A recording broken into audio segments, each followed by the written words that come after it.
We'd like to welcome all of you to the 20th annual Shape of Wooddale Town Meeting. It's been 20 years we've been doing this, and it's been a lot of fun through the years. I'm Jack Mensching from Itasca Bank and Trust Company, and I will act as the moderator of this forum. We'd like to give a big thanks to the Wooddale School District for letting us utilize this beautiful facility. It's worked great for us. Our format tonight will be, we'll have panelists talk for approximately 5 minutes to tell us about their organization's recent accomplishments and also future plans. After everyone's had an opportunity to speak, we'll entertain questions from you, the audience. In order to speed up the question and answer period, we ask that you write out your questions and turn them in to the people who will be around to collect them throughout the program. If you just hold them up and pass them to the aisles, there'll be people come over and get them from you. I will then read the questions and direct them to the proper party.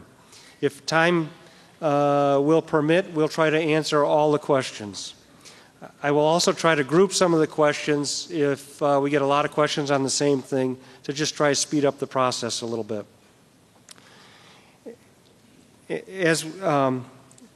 As we try to improve our communication, we're asking that you consider, if you would like, you can put your name and address on the cards, and if they need to follow up and contact you, they can. And if you don't want to put your name on the card, that's fine also. We're not going to read any names tonight, unless you're a speaker up here. One thing that we ask is the questions be non-political and not personal in nature. This is an informational forum to help educate all of us. Unfortunately, we cannot allow people to speak from the audience because others cannot hear you and the television cameras will not pick up the sound. After the program, there will be cookies and coffee for everyone. You can also use that time to talk further with your elected officials out in the lobby area. Many things have happened this past year. I'm sure we'll be able to come up with some good questions.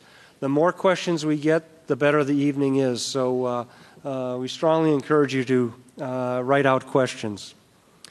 Our speakers tonight are going to be Christine Caliendo, Board President, Wooddale School District Number 7, Mark Winger, Board President, Wooddale Library and also Board Treasurer, Tom Lawler, Board Member, Fenton High School District 100, Matthew Ellman, Executive Director from the Wooddale Park District, Ron Herf, Board President, Wooddale Fire Protection District Number 1, and Nunzio Police, Mayor, City of Wooddale. Many of our speakers have brought people from their organizations to handle any questions which may get technical in nature. From time to time, we may use them to help answer some of the questions. When they do answer, we ask that they step up to the microphone so that everyone can hear. Is there a microphone over? Right there. Okay, microphone there and there. So we need you to use the microphone so we can pick up the sound. We'd also like to thank the Daily Herald and the Wooddale Press for getting the information out to all of you about this meeting through the use of their papers. Our first speaker tonight is Christine Caliendo. She's Board President, Wooddale School District Number 7. She's been on the board for 10 years, been president for 2.5, and lived in town for 21 years. Christine?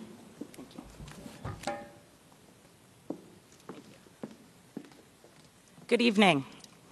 On behalf of Wooddale School District 7, Board of Education, I'd like to welcome you to our Center for the Performing Arts, or as it is, your Center for the Performing Arts. The Wooddale Board of Education believes effective schools are at the heart of a strong and thriving community. Preparing our students to work, learn, and lead in the 21st century is at the centerpiece of our mission in District 7. We also strive to provide a safe, nurturing school environment where all of our students feel as they are accepted and are an integral part of the school community. This evening, I will present some of the activities taking place in our school district that illustrate the Board of Education's commitment to our mission. The vision of our district calls for us to be an exemplary district. The Board of Education has put into place a number of innovative programs that further illustrate our desire to be exemplary. I'll only cover a few this evening. The Board of Education provides intervention and educational services for children and families before they are school age through our comprehensive early childhood program. District 7 continues to offer a home-based parent education program for parents and children from birth to age 3. Additionally, the district offers a preschool for all program and a Head Start program for children ages 3 through 5. All together provide vital early childhood programming to over 200 children and their families. These programs do come at virtually no cost to the local taxpayers, or they are almost exclusively paid for out of grant money. District 7 annually applies for and receives over $600,000 of grant money from state and federal government to bring these early childhood programs to our community. Another initiative is the Board of Education identifies and provides numerous intervention programs for students who are not performing at grade level, as well as for students who are high performing. We have a full-time literacy specialist in each of our schools to work exclusively with students who are struggling readers and writers. We provide specialized tutoring after school for students in grades 6 through 8 who are working below grade level in both math or reading. We offer a high-quality, intensive 4-week summer school program to all students who are performing below grade level in reading and/or mathematics. To serve the learning needs of all of our students, we have implemented the school-wide enrichment model. This program is designed to enrich curriculum for all students and to replace and enhance curriculum for our academically talented students. The Board of Education of School District 7 recognized that good government means taxing bodies should work together and, whenever possible, to develop programs that will better serve the children and families of Wooddale and stretch taxpayer dollars.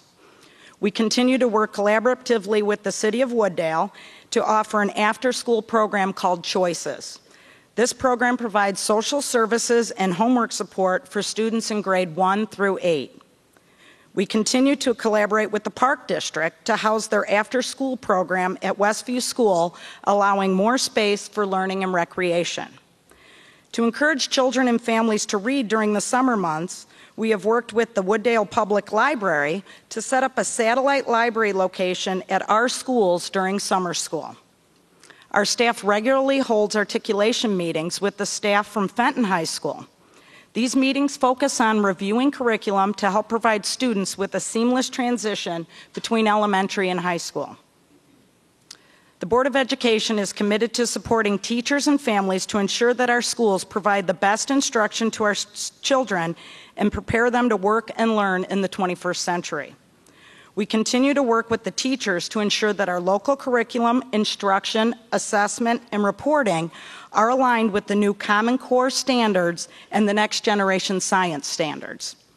We have placed a major emphasis on our students have access, we have placed a major emphasis on ensuring our students have access to technology.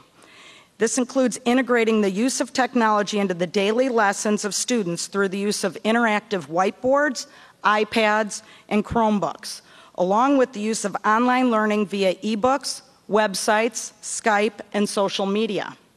District 7 is leading the way in providing our students with a one-to-one technology. This school year, all of our 1st, 2nd, 3rd, 5th, and 7th grade students were issued individual iPads or Chromebooks to be used as a learning tool in and out of the classroom. This spring, we will expand the program to additional grade levels with our goal of providing one-to-one technology devices for all students by fall of 2014. Schools cannot provide all the needs of our students, and we must count on families of our students to do their part.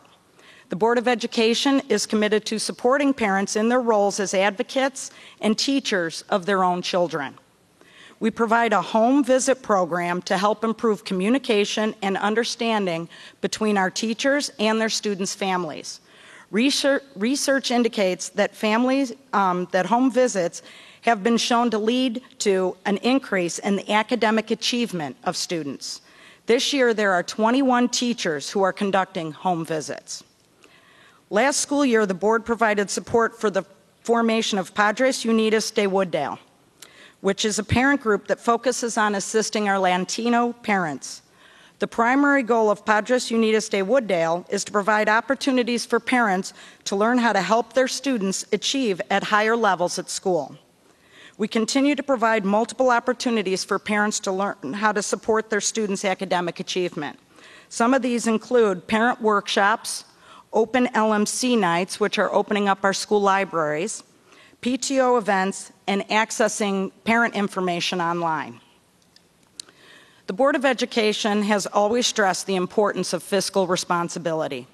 Our consistent, conservative approach to managing finances has helped us to continue to remain solvent during these stressful financial times. The Board and administration continue to monitor the budget and take the necessary steps to help preserve the integrity of our educational program during these difficult times. The Board has a Finance Committee that operates as a subcommittee of the Board of Education and is responsible for studying our finances and making financial recommendations to the Board. Already this fiscal year, the Finance Committee has saved a significant amount of money by refinancing some of our debt, renegotiating vendor contracts, and leasing our technology equipment. I very recently attended a conference for Board of Education members, and the speaker used a quote by the great one hockey player Wayne Gretzky.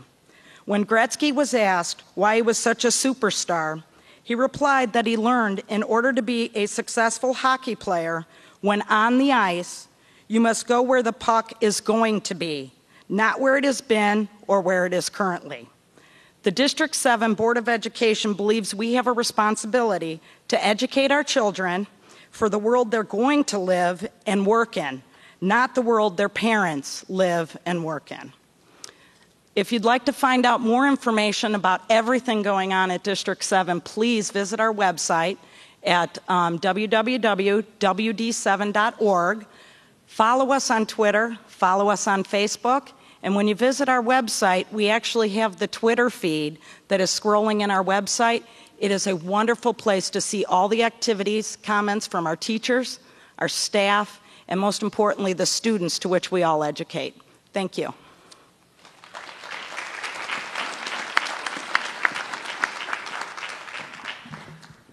Thank you, Christine. Great. Now the first and second graders are ahead of me because I don't have an iPad, so the world has passed me by. Our next speaker is Mark Winger. He's the board treasurer, Wooddale Public Library. He's been on the board for 10 years, been treasurer for 1 year, and lived in town for 13 years. Mark?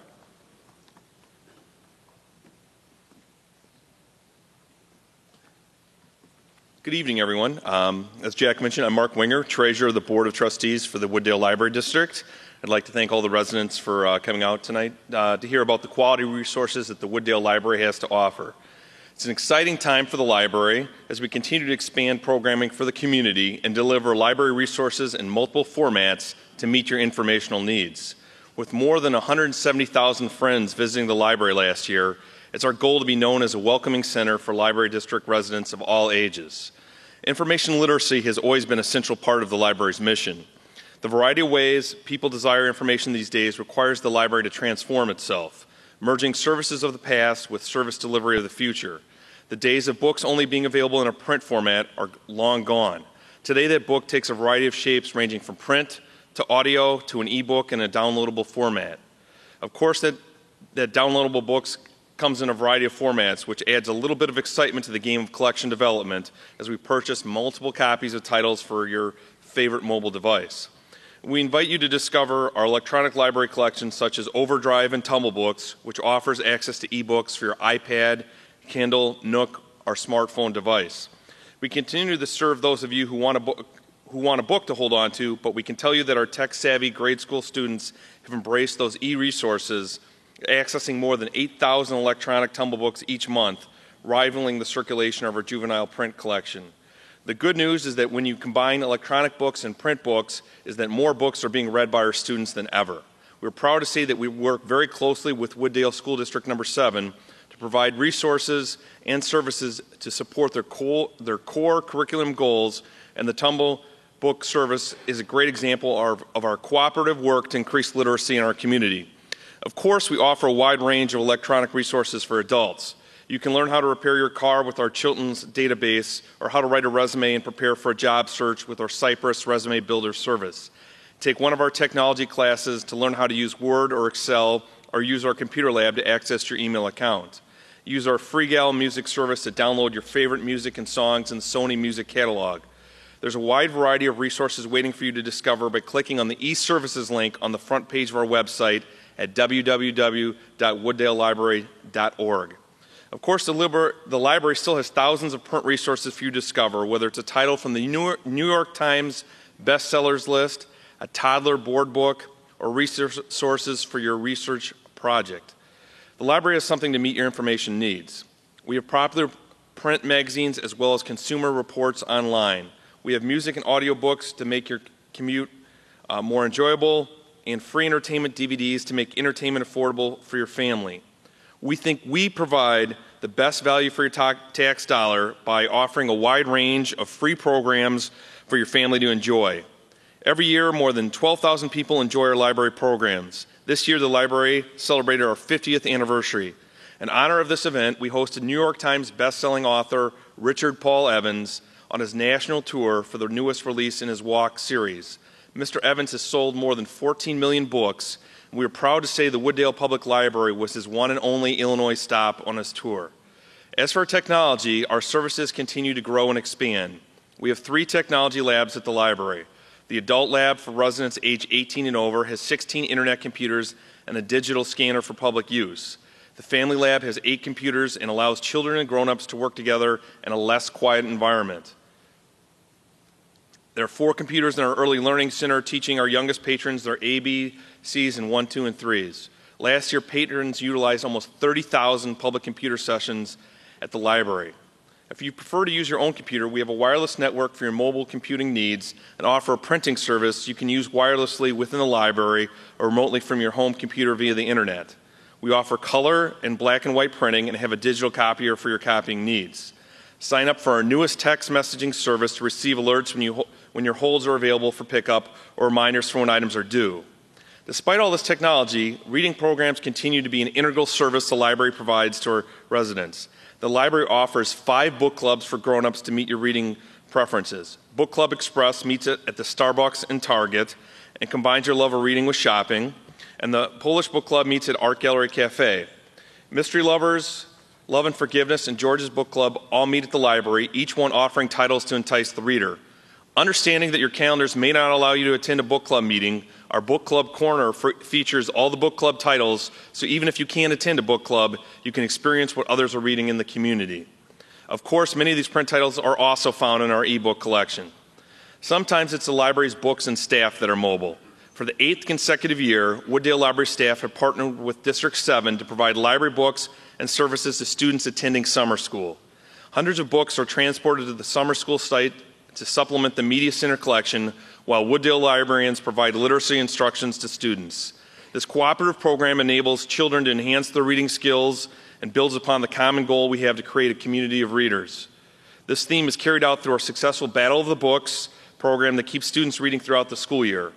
We know it takes strong partnerships to raise a reader, so we're grateful as we work together to encourage literacy. We're able to create great programs to benefit the community, providing early literacy instruction to toddlers enrolled in preschool, assisting high school students as they gather volunteer service hours, or promoting literacy activities at community events. Be sure to check out the wonderful artwork currently on display at the library. Through mid-November, an exhibit featuring works of art created by Wooddale Junior High and Fenton High School students is on display at the library. The library is a busy place, and we continue to strive to provide an inviting and comforting atmosphere where patrons can enjoy all the services and materials available. This past spring, we completed the 2nd phase of our shelving installation, which created several new seating areas for adults and expanded interactive learning area for our youngest patrons. We are also pleased to announce we are taking another step forward in being mobile with the recent acquisition of a bookmobile. The bookmobile will be ready for service this spring, and we are working on plans to have mobile library service out at events in the community.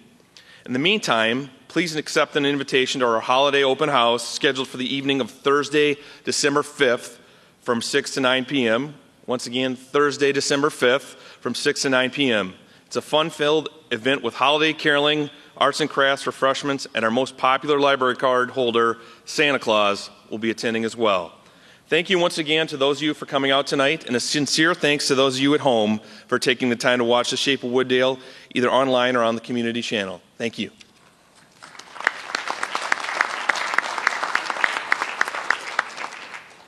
Thank you, Mark. Today for lunch, I had to go to lunch down in Oak Brook, and I cut through the mall. I cut through a bookstore, and just think, in 15 years, there'll be a whole generation that don't even know what a bookstore is anymore. Times are changing. Our next speaker is Tom Lawler. He's board member, Fenton High School District number 100. Tom has been on the board for 1 year, been in his current position for 1 year, and lived in town for 7 years. Tom?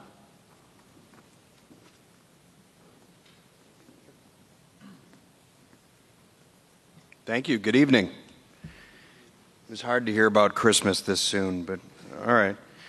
Good evening. On behalf of the District 100 Board of Education, I'd like to thank you for this opportunity to connect with our community and to share a little information about Fenton High School. My name is Tom Lawler, and I live here in Wooddale with my wife and my 5-year-old daughter. I was appointed to the Fenton High School District 100 Board of Education in 2012, and then I was elected to a 4-year term this past April. I've been brought up to speed regarding the No Child Left Behind, Common Core standards, and the Park Assessment. I've also come to understand what it means to be a part of this Fenton family. Over the years, the Fenton High School mission statement has been reaffirmed and remains the foundation on which we firmly stand. To educate and inspire each student to reach his or her fullest potential as a productive, lifelong learner and a responsible, respectful person by providing a comprehensive, challenging, and quality learning experience in a supportive environment. What does this mean, and who are we? We are a diverse school. With a current population of 1,513 students, 576 of those students live right here in Wooddale.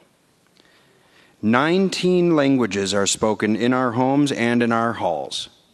52% are Hispanic, 36% Caucasian, 6% multiracial, 3% African American, and 3% Asian.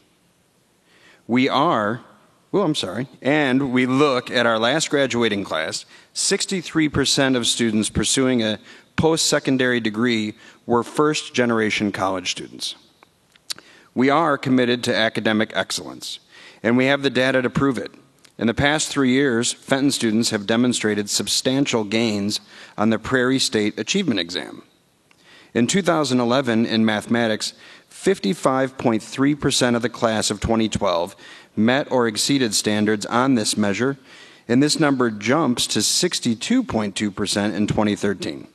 We saw even greater gain in reading scores. In 2011, 42.8% of the class of 2012 met or exceeded standards. But in 2013, an increase was realized of over 10 percentage points, with 54.6% of the class of 2014 meeting or exceeding standards on the exam. Our curriculum director, Dr. Jill Kingsfield, recently addressed the Fenton faculty and celebrated their hard work and dedication to achieve such gains. This achievement, she said, is a combined effort all day in all departments across the curriculum. That's what led to this success. But we know there is still a lot of work to be done. We are preparing for college as well as careers. Our comprehensive program offers academic, vocational, advanced placement, and special education programming. We are a Project Lead the Way high school and currently offer engineering courses in cooperation with the University of Illinois. Students interested in hands-on coursework have vast elective options in applied technology, art, business, family and consumer sciences, and music. For the second year in a row, our guidance department has offered college field trips and career speaker panels to our students. We must always keep in mind that the majority of our students, they are the first in their family to be preparing for college.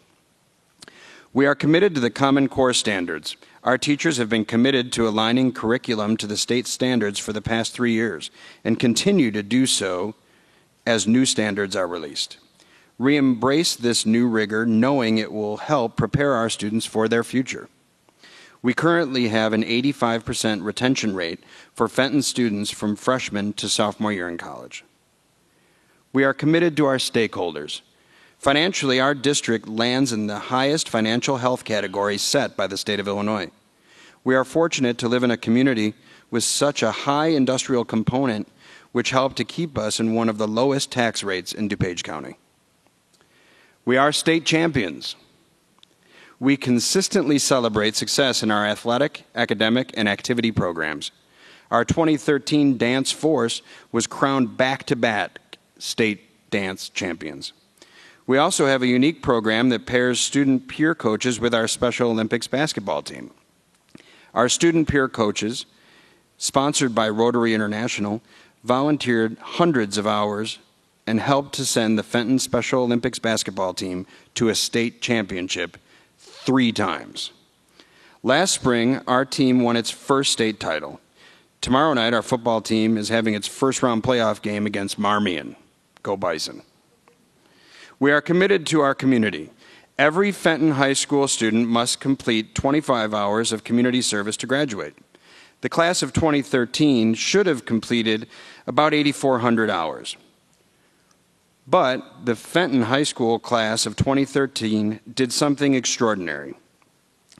During their 4 years at Fenton, this group of students completed 19,248 hours and 15 minutes of community service, setting a new school record.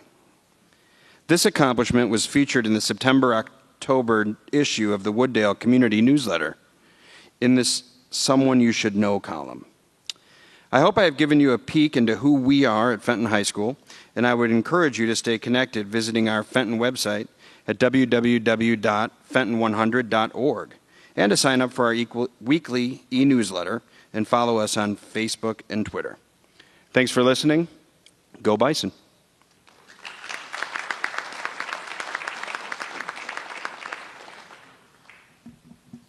Thank you, Tom. Now, bear with us. We're going to ad-lib here a little bit. I'm going to ask Dorothy Lang to come up. Dorothy's Vice President of the Wooddale Park District, and we're going to have her introduce Matt Ellman, who's the new Executive Director for about the last 4 months here at the Park District. Dorothy?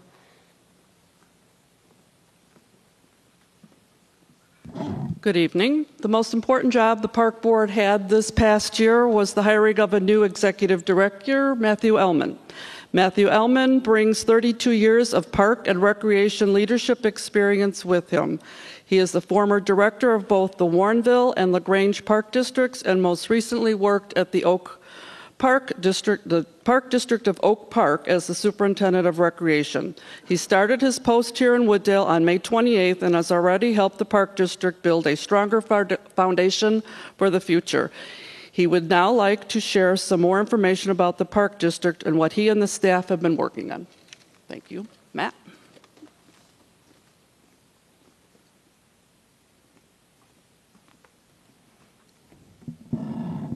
Thank you, Dorothy, very much. It's truly an honor to be here tonight to address this group and to be with these distinguished officials in a community that I hope to carry great traditions forth.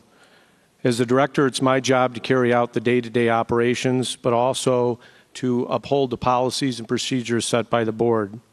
The Park District was established back in 1967, so in 3 years we will be celebrating our 50th anniversary, something that we are very proud of and look forward to celebrating with the community. I believe our goal is to create, promote, deliver, and maintain quality programs, events, parks, and facilities that are accessible to all age groups, interests, and residents of Wooddale. As I explored coming here, I thought to myself, my hope is that in my time here, I can help reboot the Park District and get a fresh start to increase participation in our programs and services, to encourage and stimulate engagement like the activities tonight through public hearings and public process and focus groups, and to form partnerships on the back of the ones that have already been established. As I understand this past year, only being with the Park District 4 months, there's been a lot of achievement. Environmental stewardship is something we take very seriously, along with fiscal prudency. We did apply for and receive an energy grant through the Illinois Department of Commerce and Economic Opportunity to convert a lot of our lighting systems at both Salt Creek Golf Club and the rec complex to LED. Not only did this save a lot of tax dollars in the immediate with the capital costs, but also going forward because we don't have to change light bulbs nearly as often, and they're much more energy efficient, and our utility bills will decrease. We also made a small expansion to our maintenance facility, which houses the maintenance park staff that takes care of all the parks and facilities, and received a grant also from the state of Illinois for that. We also know that it's our obligation and role to serve those with special needs, and we engaged in and completed a transition plan under the American with Disabilities Act, and have started to implement capital projects in support of that, including automatic doors at both of our flagship facilities, the rec complex and Salt Creek Golf Club. We also feel it's important to provide outings and trips, so we replaced one of our aging buses with 2 mini buses, which are much more fuel efficient and easier to access and can provide us the ability to go 2 different places at the same time. In line with the future and some of the things you heard this evening, we also put wireless access in the rec center so those that are coming to watch their loved ones participate in programs and to get work done can get on the internet. Part of our mission is to provide programs. This past year we provided over 600 programs to the community. New program development is something that we're always striving to do to meet the needs of the population. Some programs we brought to our portfolio this year is pickleball, Zumba for kids, chair payo exercise, and wine glass painting. That's one that I wanted to take but unfortunately missed. We're always exploring new ideas. In some of my discussions with some of you and other people in my day-to-day, people are always bringing ideas to me. I welcome those ideas because we're here to serve you with the programs. Many of our programs, but not all, take place in the rec complex, which is embarking upon its 13th year of existence. It's the home of our fitness center, running track, gymnasium, preschools, and a host of programs. Our 1,900 square foot fitness center is going to see some rejuvenation with the recent bid and purchase of all new strength equipment to support our membership. We also offer fitness classes to help the healthy mind, body, and spirit of people. And we remind you that our indoor walking track is free and many communities charge for that service. We also have the beach pool, which is in its 24th year of existence. We just recently replaced the heater, which was the original, which served us well beyond its useful life, but to be proactive, we replaced it. We did experience a very challenging summer with the cool temperatures, so our attendance was down on our participation at the pool, and we're hoping that'll rebound next year. But we also know that our Learn to Swim program, which is a vital service, a skill that we want everyone to know how to do and can be life-saving, participation was up by over 10%. Our lifeguards go through a rigorous training program, and we have it audited through an independent contract through Jeff Ellis. For our last 2 audits, we were served with an exceeds rating, which is the highest rating that you can do, and we're very proud of that fact, and safety is paramount at our pool. Also want to acknowledge our Water Rat swim team, which took 2nd place overall in the DuPage Swim and Dive Conference, Blue Division. Last year they won 1st place, which is a testament to the parents and to the kids and all their effort. We also feel that the Park District is a great place to celebrate. As part of that, and through your tax dollars, we want to do that through events and activities. This past year, we hosted over 18 major celebration events to bring families out to play. Things such as the health fair, our egg hunt, our waffle 5K shuffle, our party in the park, luau at the golf course, scare walk, and brunch with Santa. Speaking of the scare walk, I just worked it this past weekend. I was the Grim Reaper for those of you who joined us that evening. But many of the volunteers that we had help us came from Fenton, and we'd like to acknowledge our appreciation for all their effort and the hours that they give us. We also are the home of Salt Creek Golf Club. It's a quality operation that helps serve people who are interested in golf and dining. It's a home to 23 golf leagues, over 2,000 rounds played, numerous golf outings, over 100 events annually, and individual play. Almost 36 rounds of golf were played this past year. Our banquet and restaurant facility serves people for lunch, also serves weddings, showers, and corporate events, and we welcome those. This coming weekend not this weekend, 2 weekends, November 9th, we'll be hosting our Veterans Breakfast through the financial support of the Itasca Bank. Thank you. We'll be serving veterans and their families breakfast from 8:30 to 10:30, and we hope that you can join us. I'm also going to plug our rummage sale on the same day at the rec complex from 9 to 2. We also lease property at Salt Creek to Top Golf. Top Golf is obviously a state-of-the-art golfing program and social gathering place, and it serves the community and region. We are working on improving our parking situation there, which some of you have experienced challenges with, given its popularity. We also serve you through parks. We have over 80 acres of land that have unique features and amenities that we want to see improved, and many of them are in need of improvement. Our tennis courts will be going through some resurfacing at Community Park this spring. We're also adding dog park lighting, and we're going to be embarking upon the development of master plans to make improvements to each and every one park over the next number of years. Partnerships are important to us. We're sister partners with NESDRA, which is the Northeast DuPage Special Rec Association, and they offer programs and services for those with special needs. They implemented almost 600 programs and almost 15,000 service hours this past year. I think what I'm most excited about telling you about this evening is some of the things we've been doing in the last 4 months since I've been here. The board and I have worked with an outside consultant to develop a new mission and vision, which we will be sharing with you in just a few weeks, developing strategic initiatives that can lead us into the next 5 years. And we are going to embark upon a community needs assessment, which we're going to be asking the community what they want to see from their park district as we work to the future. We are also going to do a program and facility inventory to see how we stack up against national standards and what we can do to better serve you. Our goal is to serve you, and I'm looking forward to being part of that along with our park board. I welcome your questions, I welcome your visits, and I look forward to the adventures that we're all going to have together in the coming years. Thank you so much for your time this evening.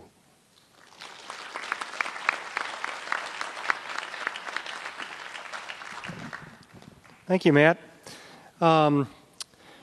We need more questions, so please write out questions. We don't have any for the fire district, but I'm sure Ron's going to take care of that for us. He'll surely bring some questions out. And the park district could use a few also, so not that I'm pointing fingers at any group up here that needs them. So please hold them up and we'll get them up here. Our next speaker is Ron Herff. He's the board president of the Wooddale Fire Protection District. He's been in the department for 7 years, been in his current position for 1 year, and lived in town for 46 years. Ron? You must have been born here, huh? I was. Yeah. Unfortunately. Well, thank you. I want to thank Itasca Bank for allowing us all to be here. I want to thank all of you out in the audience. So many of you I recognize, so it's nice to see you all. So yes, I'm Ron Herff. I've been on the fire district board for 7 years. I used to be the chief here. I was here for 30 years as the fire chief. My father was a fireman here, so I've been around a while. With us tonight is our newly appointed fire chief, Tim Ruka. Timmy, if you could please stand. With Tim is our newest deputy chief, Bob Jakowski. And our two other board members, Sandy Mead and Rick Lindahl.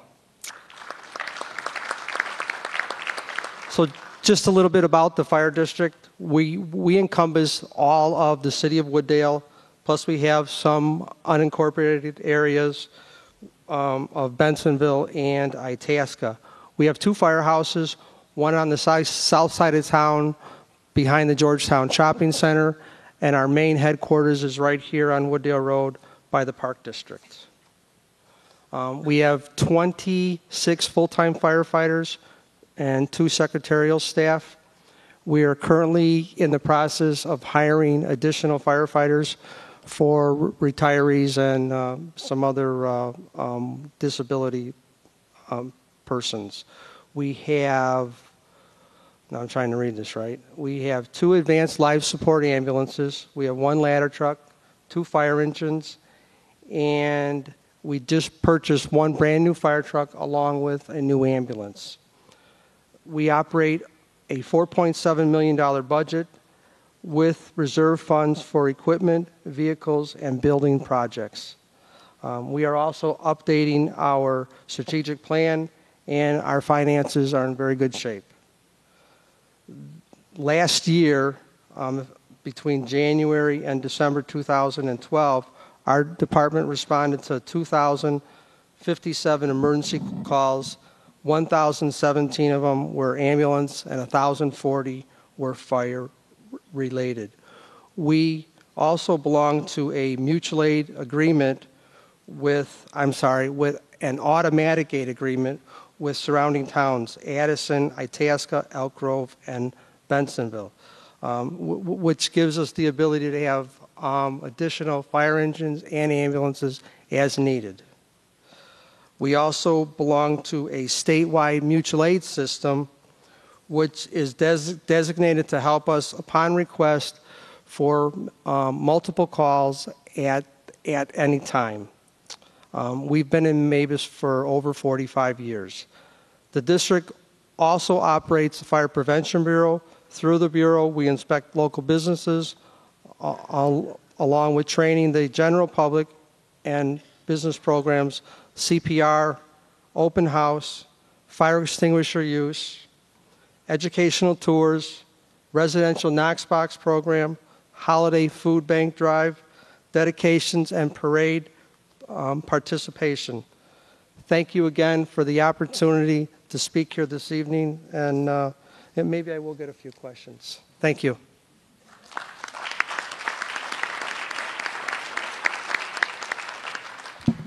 Thank you, Ron. I just got as many questions brought up as we had for the whole beginning of the evening, so we're going to be in good shape.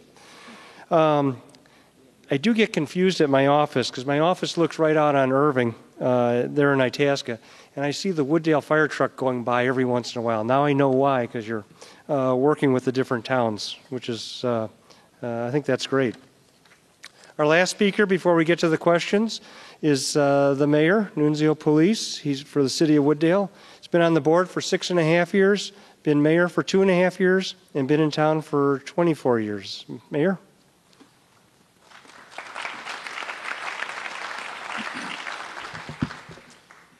Thank you, Jack. First of all, I'd like to thank Itasca Bank for sponsoring this event and for Jack for being the moderator. Doing a great job. Thank you, Jack.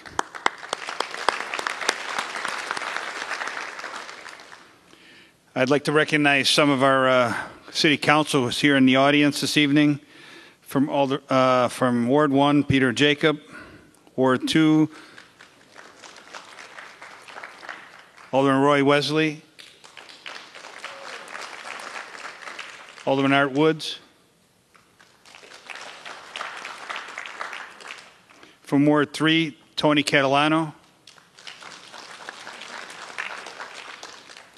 Also, Christine Winger. I'm not sure if I know she was going to be a little late, but I'm not sure if she's here yet. No. And then Ward 4, we have 2 aldermen and actually one alderman in Ward 1 who were not able to attend. They're all working this evening. Ward 1 is Frank Lazara. Ward 4, Eugene Wesley and Michael Sosmarski. Then we have our clerk, Shirley Siebert, and treasurer Sandra Porch. And also in attendance is our staff members, manager Jeffrey Murmis, police chief Greg Vesta, finance director Brad Wilson, community development director John Forrest. First of all, I'd like to start with what's going on in Wooddale. The Downtown Vision Plan, Wooddale's Downtown Vision Plan was recently presented to City Council. This plan highlights areas from the train station to the creek, on Irving Park Road and Wooddale Road, enhancing the area by adding some points of attraction and by improving or adding to our existing landscaping, giving the city a bold new look and feel. Next, the safety improvements at Wooddale Road and Irving Park. I'm going to be a little cautious here. Should be starting in late spring. And yes, this is the one that will upgrade the traffic signal at Wooddale and Irving Park. The safety improvements are also going to include turning lanes on eastbound Irving Park Road, southbound Wooddale Road, and as well as making Commercial Street on the east side a right in and right out only, so we won't have people cutting across Wooddale Road anymore, hopefully making that area much safer. Next, the facade improvements program, which is a public-private partnership where the city will be working with businesses along Irving Park Road to improve the aesthetics of their buildings. This was tried once before, about 15 years ago, with some success, but this time we intend to take a more aggressive approach, just as our neighbors in Addison did, where the results were very successful. We're also in the beginning stages of working with some of our businesses that are along the railroad tracks so we can improve the entranceway into the city, because this is the first thing people see when riding the train. We no longer want people's opinion to be, "What a mess," when the conductor announces, "Next stop, Wooddale."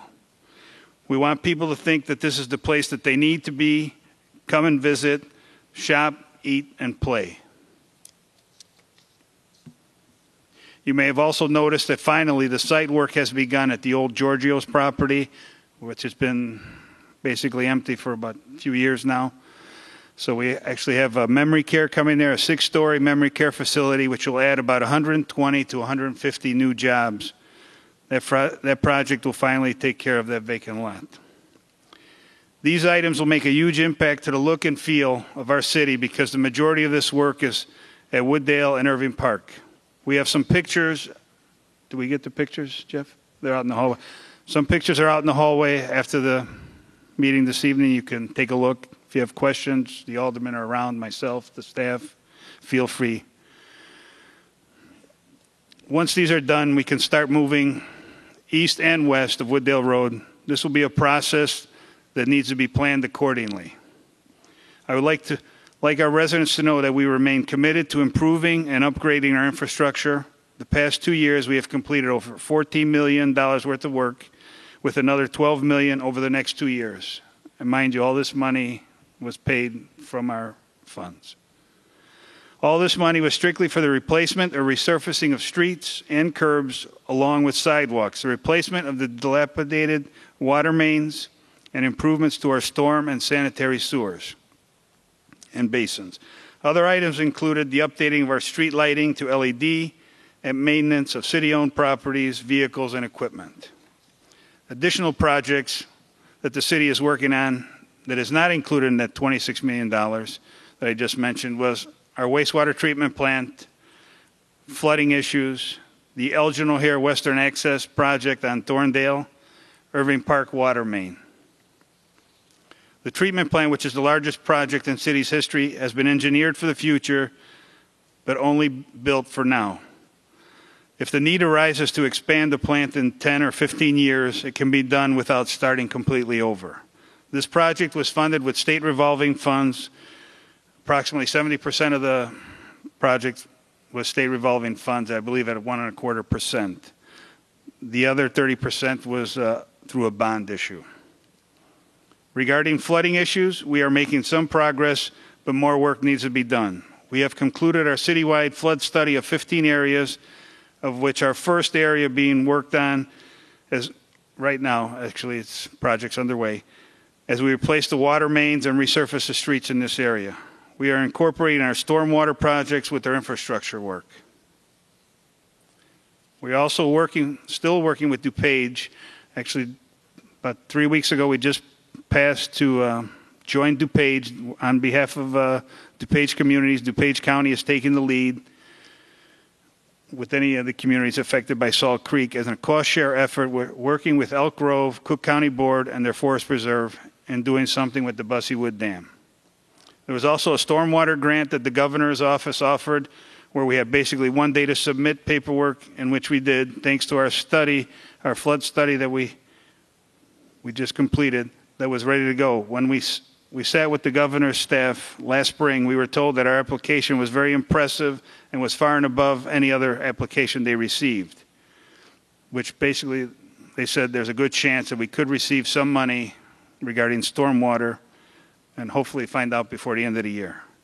We're also in the final stages of receiving the grant money that was awarded from FEMA and IEMA for the 5 homes to be purchased and torn down and returned to its land to its natural state.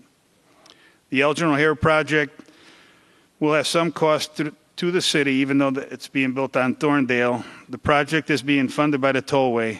There is some utility work as well as improvements to aesthetics around Wooddale Road that we will need to take care of. Some significant work will be starting as early as next spring and continuing through 2015 and 2016. Please keep an eye out. The city will be posting notices on lane closures and change in traffic patterns so we can keep the interruption of the flow of traffic to a minimum. Irving Park water main. Some of this will be replaced when we do the safety improvements next spring. We'll be able to use some of the grant money from the federal funding for a portion of the main. Other projects the city is considering, which is still not funded, is burying the power lines on Wooddale and Irving Park, establishing a quiet zone for the trains. The key for Wooddale to follow through with all these projects and issues is for us to remain fiscally strong and financially stable. We continue to keep a balanced budget and a healthy reserve. The City Council, along with staff, have one goal in funding all the work: remain committed to living within our means without putting more burden on the residents. We can accomplish this by prioritizing projects through the use of strategic planning and continuing to upgrade our 5-year capital improvement plan, as we go through the budget process, and a lot of this will be happening in the next few months. Some of the other challenges we face, other than infrastructure and flooding, is controlling water rates, increased noise from the airport, sales tax revenues, foreclosures, and keeping of our industrial parks occupied. Water rates. Water rates continue to rise due to the increases from the City of Chicago and DuPage Water Commission. We still have 2 more increases coming from those entities. One will be this January 2014 and the other in 2015 January. As far as Wooddale, we'll do our best not to raise any more than the increases we receive from those 2 entities. The City Council is going to have some tough decisions in the next few years to hold the line. Increase in airplane noise. Wooddale is still a member of ONCC, which is the O'Hare Noise Compatibility Commission. This group monitors the noise and is responsible with the sound insulation program. Actually, this year, this should have been done already, but we have approximately 389 single and multifamily homes that are to be taken care of over the next 7 months. Actually, it should have been done, like I was going to say, but the first bids were rejected, so the project was rebid, and they should start. I hear they're doing final measurements in the area right now, and we should see some homes done before Christmas and New Year's, and the rest will be done January, February, March, April, and May. But we do need your help with the O'Hare Noise Commission. Wooddale really does not call up when they hear these planes. I'm sure these past couple weeks you've heard a few more of them. I hope you're calling their 1-800 number. It's 800-435-9569, or email at www.oharenoise.org. That's their website. There's a spot there for complaints. All this information is on our website. We need your help. When we only get 15 or 30 complaints a month, they're not listening. Our sales tax revenue continues to be our largest source of income and thankfully continues to stay at a steady pace. In the past 12 months, we've had a modest 0.75% increase in our revenues. To continue this, we need your help and all residents to shop Wooddale as much as you possibly can. Foreclosures in Wooddale, I'm happy to say, are lower than last year, but our team continues to monitor the situation so the properties do not become an eyesore. If for some reason one of your neighbor's homes becomes abandoned, please call City Hall and let us know. Sometimes you don't catch it right away, but with your help, we'll be able to stay on top of it much quicker. Our industrial park continues to stay at 91% occupied, and our staff continues to keep a good working relationship with their businesses. So in conclusion, the goals for Wooddale: remain fiscally strong and financially responsible. Continue to update and improve city infrastructure, buildings, and equipment. Improve areas that continually flood as to minimize the damage. Enhance the appearance to the city. Continue to work with ONCC on what can be done with the airplane noise. And most important things is to continue to provide excellent service to the residents through the hard work of our staff and employees, whether it's to having a police presence, repairing a broken water main, trimming trees, snow plowing, or just making sure the garbage is picked up. And at any time, if anybody ever has any questions, my number is on the website, 630-595-8545. Leave a message. I will get back to you. And again, thank you for coming out.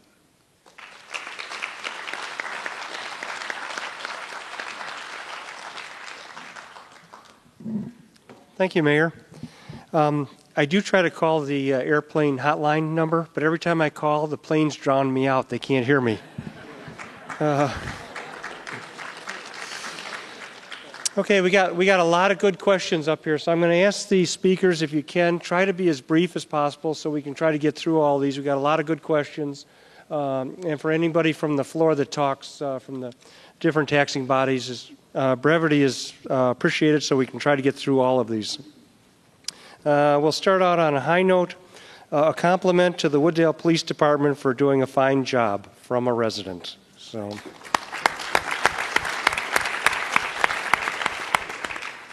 I've got two questions on the drug drop box or drug disposal. Kudos to our police department and Troop 65 for the mailbox hang tags. I have heard several people say that they were not aware of our drop box. This may work to stop folks from still putting their TVs out in the trash. I see at least one a week. Do our trash haulers pick them up or put the notes on them to recycle? That's for the electronics. And also the drug drop box. Exactly what happens to them? Does anybody really know for sure? Chief, could you take that one, please?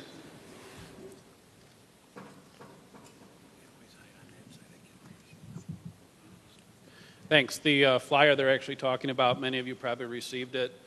We had an Eagle Scout that reached out to us wanting to participate in a project around town, and one of those projects was to promote the prescription drug disposal program that we run, and also the Smart 911 system. So those letters were authorized by us. He made quite an impact. We got a lot of inquiries about that program.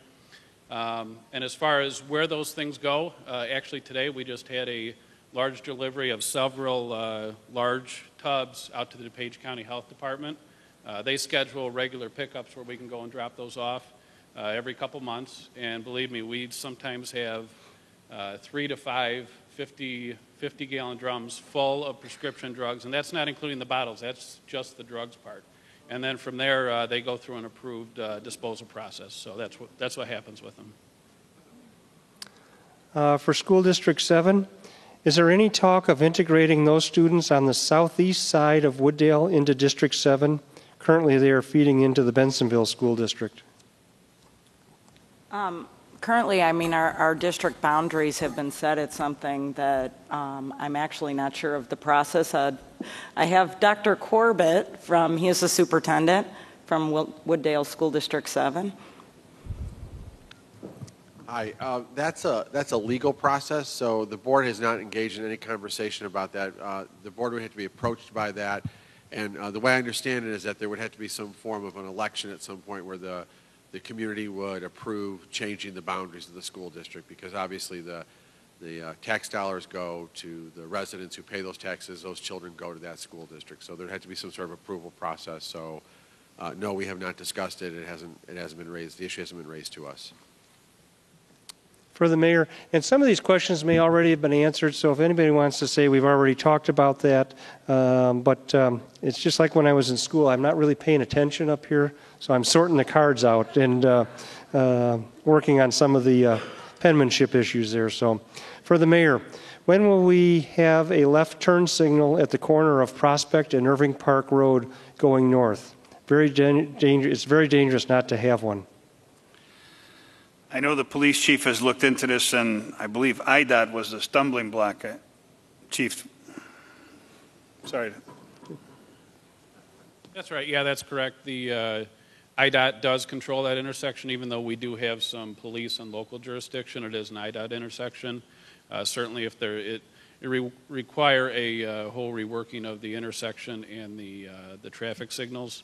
So certainly, we have a ongoing dialogue with IDOT, and if there's ever going to be some improvements to that intersection, that's one that we know is high on the priority list, and we'll make sure to bring it to them. For the mayor, is there a plan to stop the flooding of Prospect Avenue between George and Potter Streets? Please answer. This is a reoccurring problem. I believe this is one of the areas that was studied, and we're going to tackle them one at a time. We haven't prioritized them. We're incorporating them into our infrastructure projects, and those will be looked at. If you want to speak to me on anything else, just come and see me. And this can go to both school districts. What is being done to encourage students to limit their time on all the gadgets, textings, etc.? I'll take that one. Obviously, we've implemented a one-to-one device for our students that we're providing to them. And with that, we've had some parent education nights that talk specifically to what is the right amount of time on these electronics. Our students come from a different generation. They're learning at a faster pace. They're online. They're using social media to advance their education. And we work closely with the parents and the staff to teach exactly what is the right amount of time. Dr. Corbett, would you like to, or Dr. Cadurna, add anything additional? I just wanted to add one thing, too, is that we have to remember as adults that when kids are looking at the devices, oftentimes they're reading books. So it would just be like when your children were younger, if they're on the couch reading a book, now children are looking at the screens. So please keep that in mind, that they're not always engaged in gaming and activities like that when they're looking at screens. It's oftentimes reading, doing homework, or engaged in academic games and things of that nature that might reinforce teaching at school. Yeah, we had a meeting last night for the DuPage County Division of the Illinois Association of School Boards, and one of the discussions was preparing our kids for the use of electronics and encouraging them to use them in a more productive way. So, of course, I don't think there's anything we can do to control what they're doing when they're not in school. But while they're in school, I would trust our superintendent would back me up here that it's being used productively when it's being used. For the mayor, what are they doing on Green Court? I see them digging a hole. And what about the vacant buildings in Wooddale? Are any businesses taking them over?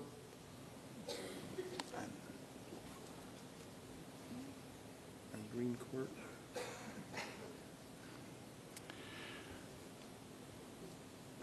Jeff, would you know that one? I'm not sure exactly what's going on Green Court. The city does not have a planned project over there. It could be a maintenance issue that's come up, but there's no planned project in that area. And I didn't catch the first part of the question. Well, the other question was, what about the vacant buildings in Wooddale? Are there any businesses taking them over? I think they're talking storefronts and that. John?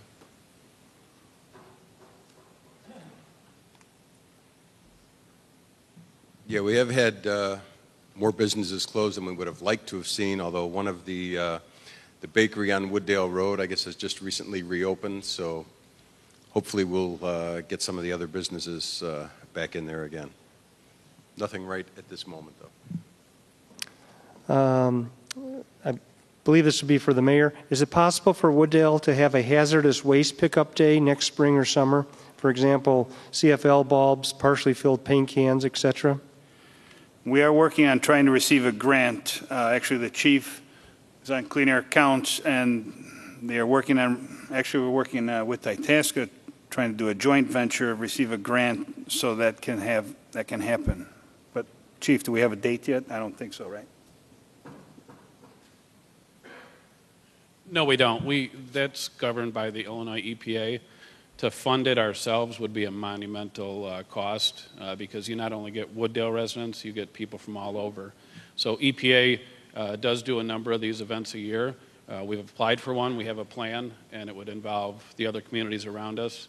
All we're waiting for them is when they have funding, they basically reach out to us 2 or 3 months ahead of time and say, hey, we've selected Wooddale as a site.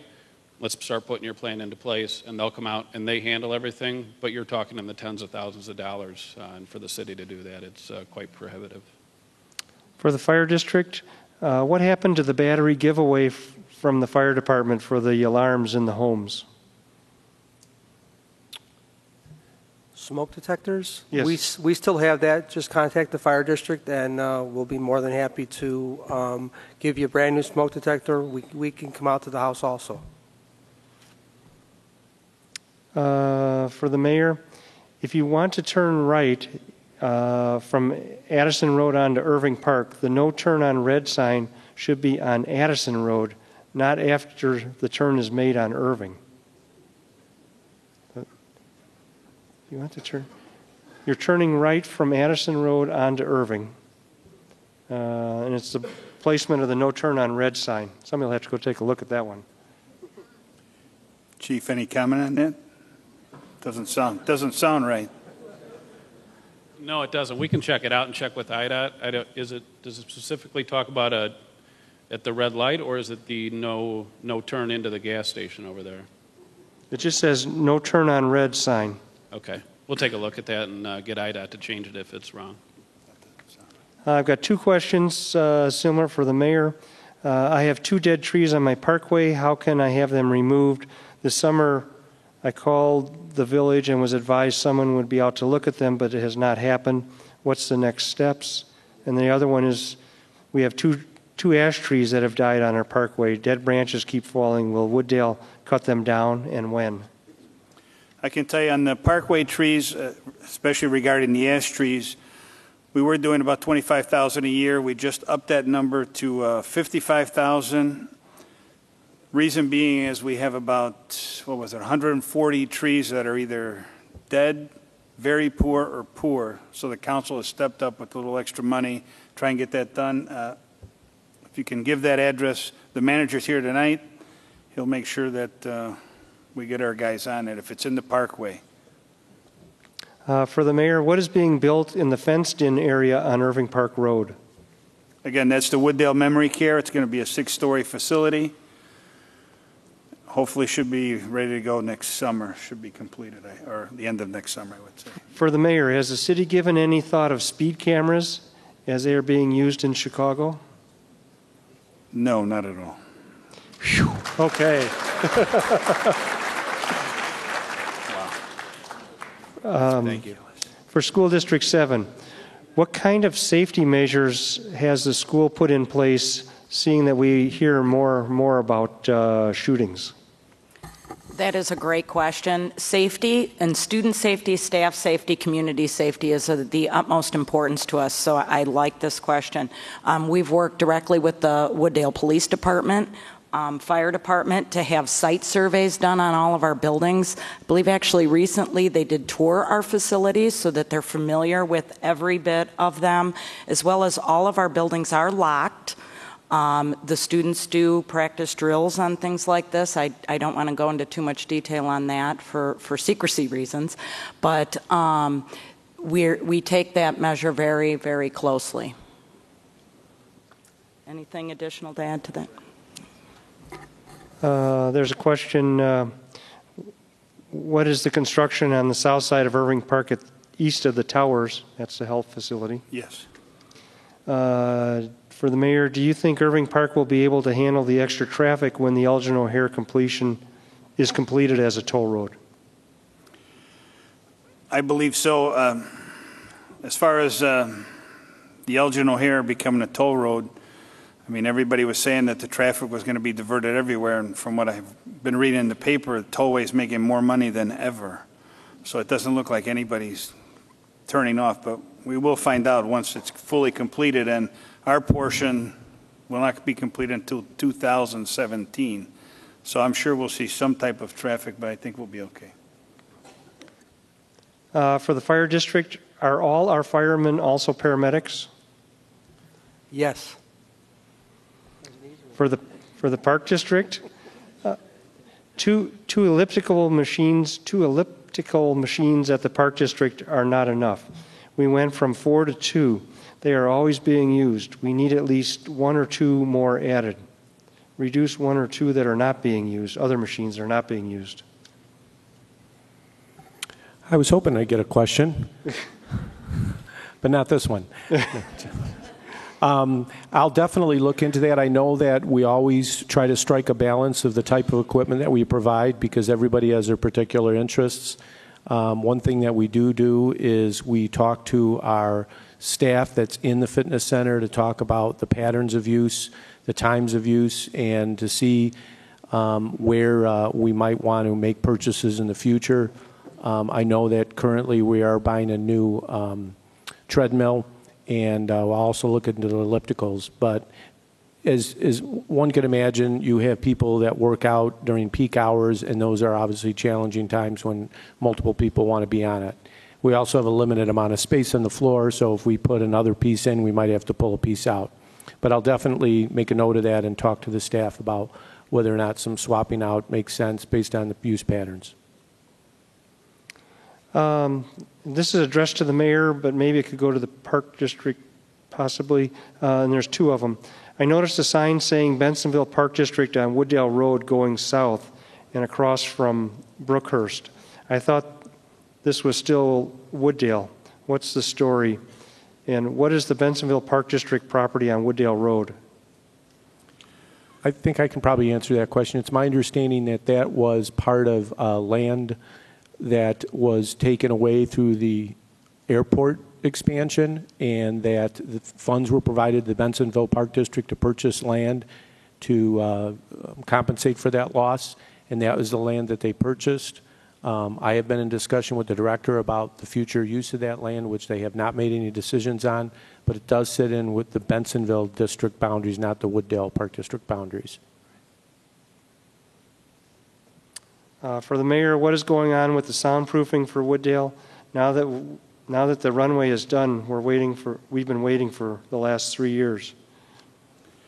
Unfortunately, everybody who's south of Irving Park Road is not in that contour, as they call it. Everybody north, I shouldn't say everybody, but those to the north are the ones, the 389 homes are the ones that are receiving the sound installation this coming next few months. As far as to the south, basically they've told us not until all the runways are done will they even consider another study, but we've been in conversation with them, possibly try and receive a couple portable monitors, see if, we're trying to get data, and basically they told us the data from these past 2 weekends we probably won't receive till the end of November, first week in December, as to how many more planes we are getting. Bear with me on this one. I'm having troubles reading a couple of the words, but and it's addressed to the best qualified officials. So we'll see who jumps up first on that. Please explain or comment on real estate issues. The towns surrounding Wooddale, specifically Itasca, Elmhurst, and Elk Grove. Per www.greatschools.org, scores are higher in all of those towns, and price per square foot is more. I assume that's per house. Anybody want to say why that happens? Say that again. I think they're asking about the correlation between higher school scores and the value of homes in the towns. And they're using Itasca, Elmhurst, and Elk Grove as examples. I'm actually not familiar with the site. We can certainly look at that and determine it, but I don't know if there's been a firm study that economic means and home values are specific to scoring inside of a school district. There hasn't been significant study that's shown that. So we would have to review that and certainly can take a look at it and formulate a response. Please contact our district office and we'd be happy to discuss that. Yeah, I'm not familiar with the site either, although just in speaking as a homeowner in Wooddale, I mean, when I was first approached about filling a position on the board, I did go to the Illinois website and try to look at some information and get what I could to be prepared before my interview. And it did seem like the more affluent the community, the higher the scores. Now, why that is, I think all of it would be speculation. The speculation being that maybe in a lower income community, both parents are working, maybe not as involved, maybe not reading with their kids, maybe not doing homework, maybe they're just not able. I don't know. I think we could speculate quite a bit on why those numbers are that way. I don't know. Do you have anything to add, Dr. Kathy Pierce? Good evening. If you're interested in looking into that phenomenon, I would direct you to www.fairtest.org. They have a lot of interesting information about that very phenomenon. And just one final thing on that. I did my best in Itasca to lower their scores when I was in school there, so don't look at me. And it's a good time to mention, all of these questions, we give the copies exactly how they're written out to all the taxing bodies up here. If they're addressed to multiple taxing bodies, we make copies for them. So they will get all the questions given to them. For the mayor, and I think you've talked about this already, O'Hare is not being a good neighbor. The aircraft nighttime noise is now intrusive and disturbing. My house is now on a flight track outside through 65 DNL contour. They know what they're talking about. What are my options to improve my situation? Chance to give the phone number again. Yes, again, please call 1-800-435-9569. This is on our website. This is the Chicago 311 operator line. Please call. We need people to step up. I mean, we did set up a meeting a few weeks ago with the Congresswoman's office and the Department of Aviation, and they told us about the Fly Quiet, and it was through Act of Congress, 1990, I believe it was, that the Fly Quiet became between 10 p.m. and 7 a.m., but the air traffic controllers and pilots tend to veer off. They say it's a safety reason or something, and it's not 100% that even between those hours. Is Wooddale becoming a member of the Fair Allocation in Runways Coalition? Actually, I haven't heard of that one. If anybody wants to tell the mayor about it afterwards, please feel free to. It's just FAIR Coalition. For the mayor, the website calendar does not list Shape of Wooddale event location. Suggestion might help to list the locations on the website. We'll make sure we make a note of that. Jeff, got that? Actually, the City Council, one of their main IT projects for this year was to establish a new website, be a little bit more user-friendly, a little bit more information on there. That's currently being developed, so we'll make sure to fit that in there and watch for the new website, probably this coming spring or summer at the latest.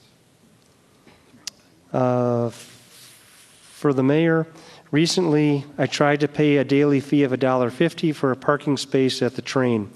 One of the boxes wasn't clearly marked enter. It had a pound key sign on it instead. Can this be changed? I lost $1 as a result. The other box clearly is marked enter when selecting a space. This is confusing and worse than a slot machine. Well, they both eat your money, so. Right. Chief, if you can look into that.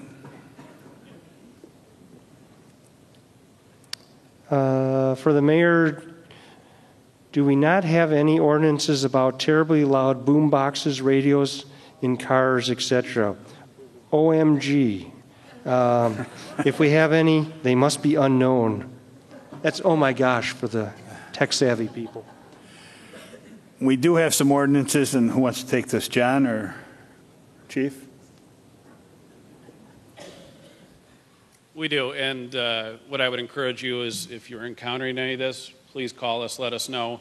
Obviously, with a mobile car, there's nothing more frustrating than sitting at a stoplight and you feel like your heart's shaking because that car next to you is doing it. So our officers do take enforcement action if something like that happens.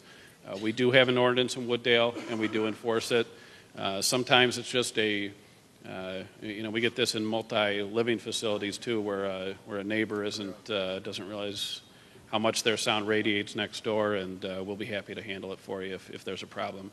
Obviously, the repeat offenders and the ones that won't listen to subtle suggestion, a little more enforcement action is taken. So maybe they're trying to drown out the plane noise. For either of the school district, how are schools protected against tragedies that we've been hearing about in recent months? Dr. Pierce, can you answer that one?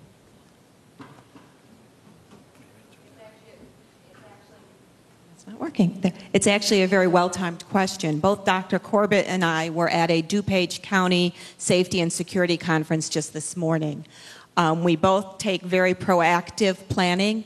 We have required crisis plan meetings. At Fenton High School, we involve both the Wooddale Police and the Bensonville Police. So we're fortunate enough to be able to call on both of those police agencies to help us while we do planning for safety. We review it constantly. It is certainly on the forefront of all our minds every single day. And as I said earlier, we work very diligently on this to ensure training is done, and again, working with Fenton, the county, and the Wooddale Police Department to ensure that our schools are a safe and nurturing environment for our students and staff. For the mayor, it says Irving Park and Wooddale Road safety improvements. This project will focus on safety near Irving Park and Wooddale Road intersection. Construction will begin next summer and be mostly financed through a federal grant. What is being done on this? As far as the project? Yes.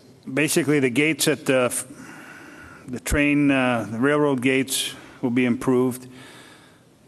And naturally, the traffic signal. So if you're going northbound and want to go westbound on Irving Park, you'll be able to turn when the train is in the station.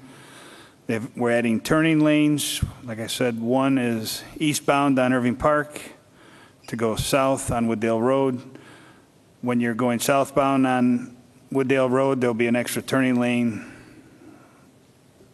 for westbound traffic. Commercial Street is going to be right now where it's at. On the west side is going to be moved north right next door to White Cottage, and on the east side it'll be right in and right out. Nobody will be able to cut across Wooddale Road. For the mayor, what is being built on Irving Park on the south side at Central or Catalpa? Right, that's the wellness center. Okay. For the mayor, going west on Irving, the bypass to Wooddale Road, are there any plans in the future to extend that lane? Once there are a few cars that are not turning on the bypass, this causes longer backups, especially during rush hours.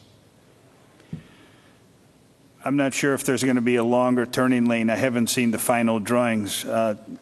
Jeff, would you know that? Have you seen one? If you're heading west on Irving Park Road and you want to go north onto Wooddale Road, that Front Street bypass will be extended a couple streets to the east. To go south on Wooddale Road from Irving? Well, that one's being extended because we're going to add an extra lane on southbound traffic. Correct. It's more I thought this was on northbound. This was northbound traffic on Wooddale Road, correct?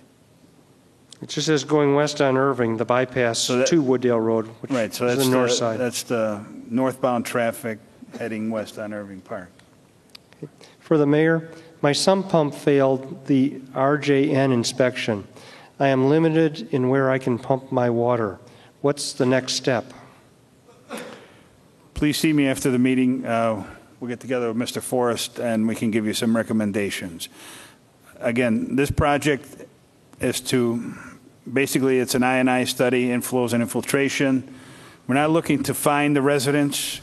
We're looking to plug the holes. Even the city has holes in their system, and we are working to plug those holes, because what happens is when we get a rain event, the treatment plant should not be at max flow capacity. So we've been told we need to plug up the holes, and this is why we're doing this study. So please come and see me or Mr. Forrest, and we'll be able to help you out. For the mayor, why can't the police department use the Denver boot on scofflaws? Chief? There's a threshold that's established when you could use that type of enforcement. We've recently signed a collection agreement with a company that's going to try and increase our collections of people that do have multiple parking citations outstanding. In addition, once they get to a point that they have over 10 citations, we can look into starting a process with the state police that can actually suspend a driver's license if you have multiple outstanding violations. Thanks. Everybody can relax. We finally got one for the library. I use your computers almost daily to check email and have noticed since your recent updating, the computers are a little slower. Have you noticed? And if so, are there any plans to address the computer speeds? I'd like to introduce our director, Yvonne Bergendorf.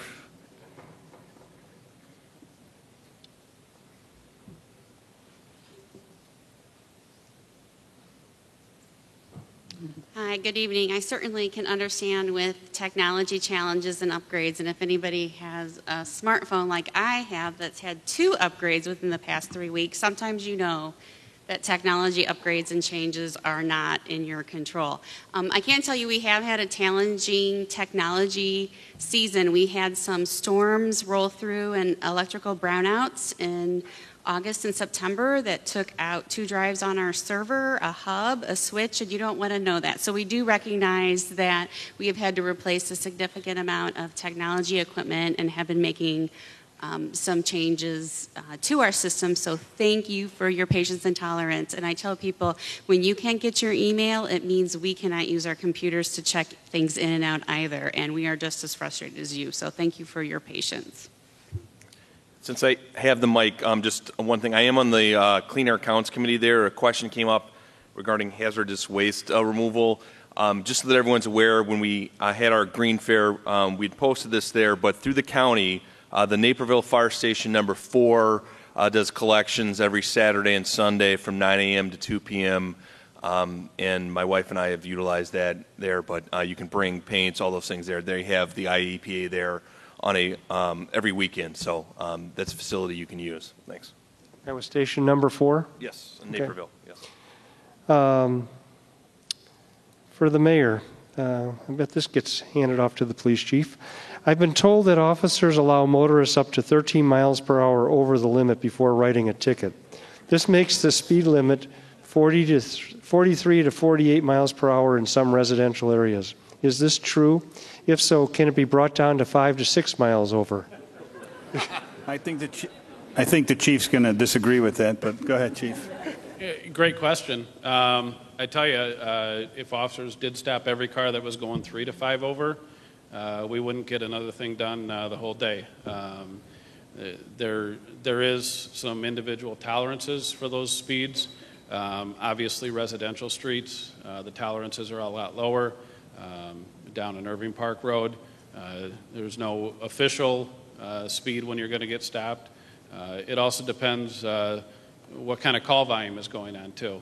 Sometimes you'll see an officer driving down the street and you say, well, that guy just did this. Why isn't he getting stopped? And frequently an officer is on the way to an alarm call or a domestic or some other, they might be heading to this location down the street to handle an accident call. So just because you don't see them responding lights and sirens sometimes they're in the middle of the other thing. So there is some tolerance. There's no official limit when they can stop someone, but certainly in court, it's also easier to prove someone was going higher over the speed limit than 3 to 5 miles an hour over the speed limit. While you're there, I always heard that red cars get pulled over more than any other color. Is that true? I have no idea. Just one of those things you hear as a kid. For the mayor, a stoplight is really needed on Ash and Irving Park Road. What is the chance of having one put up?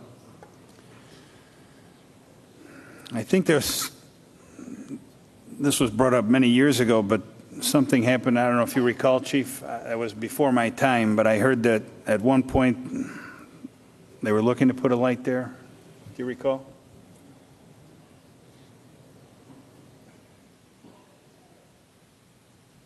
I don't specifically recall, but that is an IDOT intersection. So I know they regularly do traffic counts and speed studies, and as you know, they do put up lights where they see fit. But I don't believe the accident data there probably supports it. We do have accidents there, but not at such a high rate that I've seen. But it would be up to the IDOT to install any type of lighting at that location. For the mayor, 2 questions here. Will there be trees planted in the median on Route 83? And please address what is happening on Route 83, the west side between Sherwood and Royal Oak Drive. All the trees were removed. First of all, the median on 83, I'm not sure if that's not us that's handling the project. That's the state. I believe they're just going to replace it with concrete. I saw some brickwork going in there today already, so it might be brick pavers. As far as that lot, that's an unincorporated lot that somebody clear cut, and it's not even incorporated into Wood. It's not even annexed into Wooddale. It's still unincorporated lot. For the mayor, what is going to happen to the abandoned property on the south side of Irving Park across from Sweet Baby Ray's? That's the wellness center that's going up.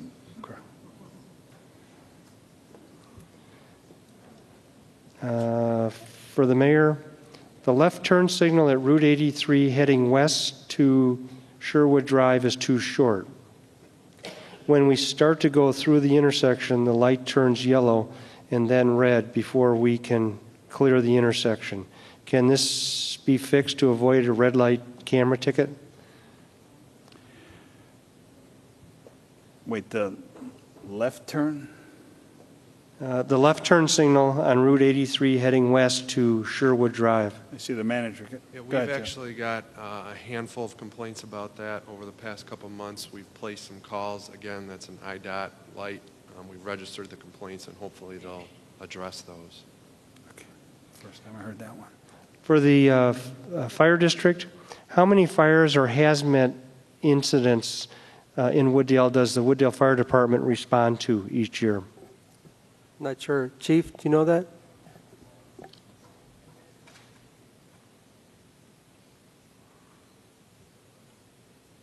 As far as the fire and hazmat calls, the actual fires is approximately 11 for the year. So hazmat, I couldn't tell you, but I know we had one today. So the count's low. We'd like to keep it that way, but the actual fires was 11 for last year. Thanks. I like this one. This is to everyone but the city. Get a rest here. What % of our property tax bill goes to your institution? And if you're proud of your work, why do you refuse to use the new technology to record your meetings to play on your website? It's a low cost and would let us know what you are doing. Sure. Hello? Recently we discussed a joint television network and different ideas on what we could post and broadcast, and so we're sort of still working that out. As far as what else we could do or how else I can answer the question, I know that all of our meetings are public, and we encourage people to attend and to participate. In the year that I've been on there, I think the most people I've seen in the room were maybe 6 or 7. So we encourage everybody to come, but we are looking at opportunities to make it more easily available to the community. On both questions, from a tax bill standpoint, as is in every city and community, school districts do pull a larger percentage of your tax bill, primarily due to the fact that they are self-funded by the community. We are non-profit organizations. We do not generate revenue from sales tax or any other revenue stream. We do get supplement from state and federal sources based on income and demographics within the community. On the second part on telegraphing or televising our school board meetings, if anyone's been to our district office, our facility is not set up as conducive to videotaping or publishing those meetings. When that building was built, it was built in the mindset of stretching the taxpayer dollar by making that a multi-purpose room. We hold staff meetings, community events, parent meetings within that building, so it was not set up in a structure that would be conducive to televising those events. Our meetings are generally the third Wednesday of every month at 7:30 p.m. What I would encourage you to do is 3 times a year we also offer a coffee with the board. It's an opportunity for everyone to come in and meet your board members. We start at 7 p.m. and I believe our next one is February. I believe it's February. Anybody else? Yeah. Likewise, our meetings are public. They're on the third Monday of every month there. Honestly, in the 10 years I've been on the board there, I can't recall a time that a citizen has specifically come to the meetings there. So the urgency of broadcasting the meetings, once again, there'd be considerable expense involved with the technology to bring it specifically into our boardroom space, which isn't specifically a boardroom itself there. We use an open space within the building next door so that we can utilize the full amount of space within the library there. So we would encourage you to show up to the meeting there. If you certainly have any questions, we're available to contact at any time as well. But that doesn't mean we're extremely proud of all the things that we've accomplished, and we encourage you to come both to the meetings and to the library at any point in time. Thanks. Jack, I can just, as far as the fire district goes, we did televise for a few years, and I don't really exactly remember why we stopped. We can address it at our next board meeting to see what the rest of the board looks at. As far as our budget, 90% of our money comes from tax revenue. We get a little bit of money from interest, so that's really where we get all our money. We don't make anything, we don't build anything, we just provide 100% service. So whatever you guys pay, we put it right out there for you all. So, but we'll look at the televising. I can't guarantee that the meetings will be exciting if you see them. Come to our meetings; they're exciting. Regarding the tax percentage, I'm not sure. I don't know the exact amount, but I believe it's under 4%. So 4 cents on the dollar. Regarding television of meetings, I've been in communities where that's done. I think that's a great venue for people to kind of keep track of good government. At the Park District, I don't believe we have the infrastructure to support that now.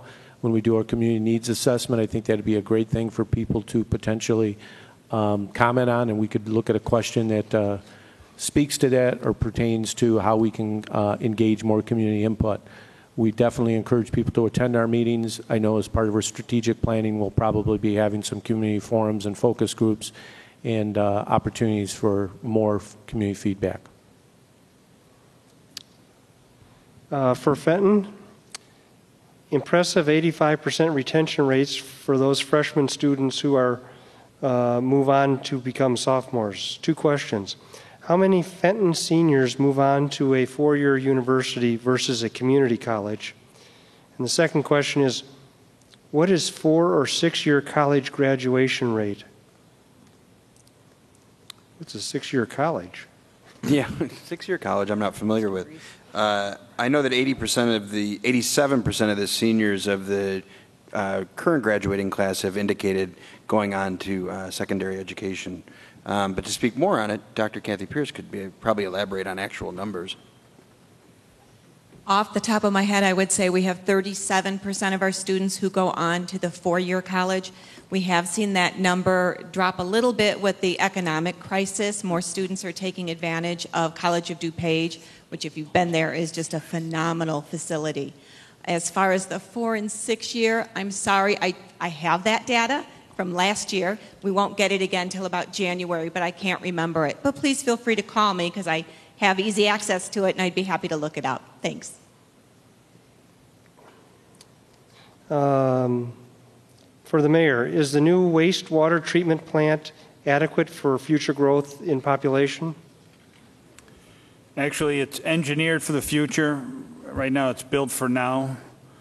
If we need, if something happens on Thorndale where the corporate Main Street becomes, a couple more hotels, corporate centers, it can be expanded, and naturally, the money for all those tap-in fees would pay for that part of the treatment plant to expand it.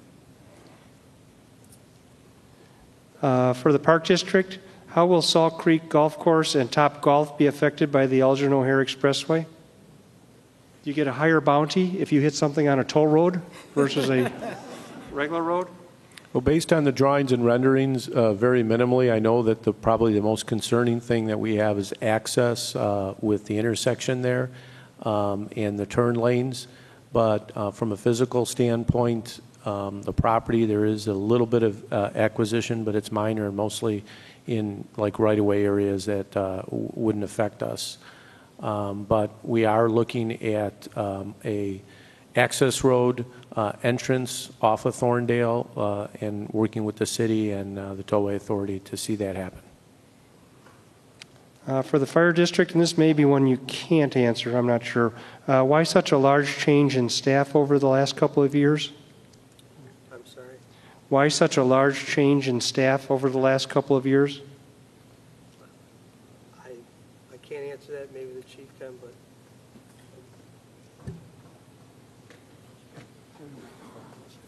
Basically, the change in the staff is just due to retirements and a couple of disabilities where people have gone off work due to injury. But most of it's just we're getting older, so. For the mayor, why do we, the citizens of Wooddale, you always know you're in trouble, why do we, the citizens of Wooddale, need to elect a mayor and alderpersons when the ultimate power of hiring, firing, and city management rests solely with a hired employee, the city manager? Well, basically, the manager handles all the day-to-day operations. The council handles the policy decisions, and let's face it, when the time comes for the budget and prioritizing all those projects I was talking about, that's the council's job. The manager cannot spend that money unless we allocate it to him. For the mayor, when can the residents of Wooddale expect to see the city council members approving a new set of guidelines for appropriate conduct for city employees, volunteers, and council members? That's an ongoing discussion, and I'm sure we'll have more discussion on that. For the mayor, when will Wooddale have another director of public works or city engineer? And 2, who is currently in charge of Wooddale Public Works, and what is the qualifications? Actually, the manager is acting manager right now for the public works, but I believe last week he did hire somebody and should be starting November 12th. We'll have a new public works director. For the mayor, more a comment. Thank you for the street construction crews. They have been friendly and conscious as well as hardworking. You don't hear that too often. Thank you. For the Park District, there used to be more senior discount programs available, exercise classes, etc. I haven't noticed lately of any plans to increase programs to be a little bit more affordable. We would love to see a horseshoe pit and even a league for different age groups, kids, adults, and seniors. Well, obviously, programming is a big part of what we're about. We're constantly evaluating our portfolio. When we do the community needs assessment, we encourage you to give us feedback in that regard. We do have a scholarship program for those in need, so they can access that if the fee structure is not something that is financially within individuals' capabilities. And horseshoes, love it. I know that bags is very popular, but I also know that, and we've put a bags system in at Brookwood, but we could definitely look at the possibility of horseshoes and where that might be located as part of our master planning process. And I'll answer this one. Why are there no representatives here from Bensenville Park District, Bensenville Library, and Bensenville School District? A large portion of Ward 1 pays taxes to these three taxing bodies and would like to hear from their representatives. Quite honestly, it becomes too cumbersome. We do these in 4 different towns, these meetings, and the more people you get up here, it just doesn't work nearly as well. So I would encourage maybe those people to talk to Bensenville and see if they can do some type of a forum like this. But the more people up here, the less effective the whole program is. For the mayor, what is the status of the Thorndale O'Hare Development Project? Well, actually, if you saw in the paper this morning, they broke ground. They had the groundbreaking ceremony yesterday, and like I said, Wooddale is now going to see work come early spring versus the end of 2014. It'll be early 2014, I believe, more around the Lively intersection over there. For Fenton High School and for Wooddale School, I guess, how will the O'Hare Southern Runways affect Fenton and Wooddale School District? I don't know of any way specifically that it's going to affect it. We're separate? Oh, we're already soundproofed, so I knew that. Other than that, there have been no preparations to account for more noise because we're already soundproofed. We're all prepared. Dr. Corbett? All right.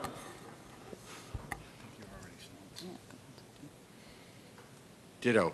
We're soundproof. I'm sorry. Yeah, I mean, there's Right. once you get into our buildings, you really can't hear the noise at all. So, yeah.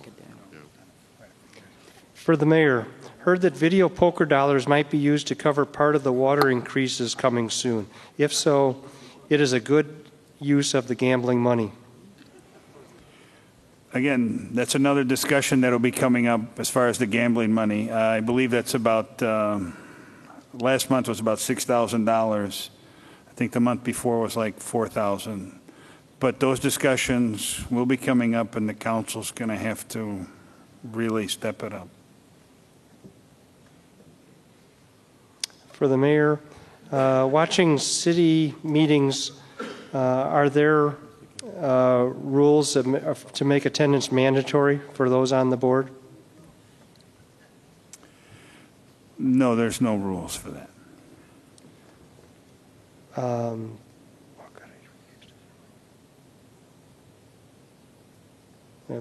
trying to read while I go along, and I haven't looked at these now that I get towards the bottom. For the mayor, who is responsible for Mill Road repairs? Depending where it is, some of it I believe is Wooddale, some is Itasca. It all depends where it is. If you have a specific area, either see myself or Mr. Murmas after this, and we can get you the correct answer. I got this one figured out now. White Cottage refused to serve my 21-year-old daughter because she had not received a new must be born on sign by the state. That they said that Wooddale Police had already written them 3 tickets for serving under 21-year-olds, and the next ticket would be $15,000. Is this true? Are our police really writing tickets for these amounts? The police does checks. They do checks to all the restaurants, bars who serve liquor, and with the video gaming. And if one of the restaurants fails, they will get fined. Basically, 3 fines in a row, and we'll shut them down.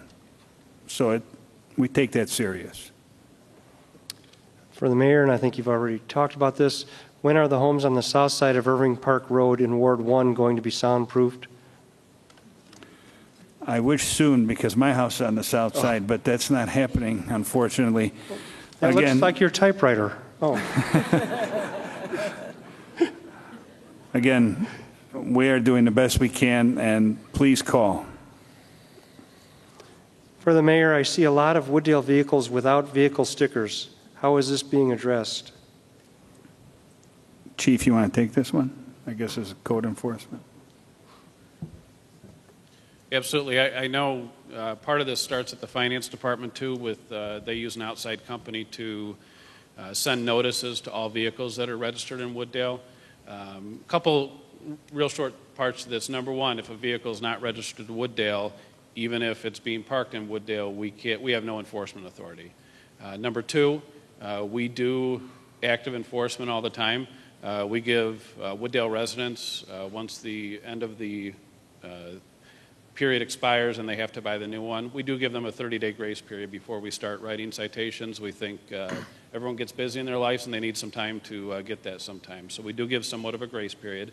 After that, we do actively enforce, more with our community service officers, but the patrol officers too.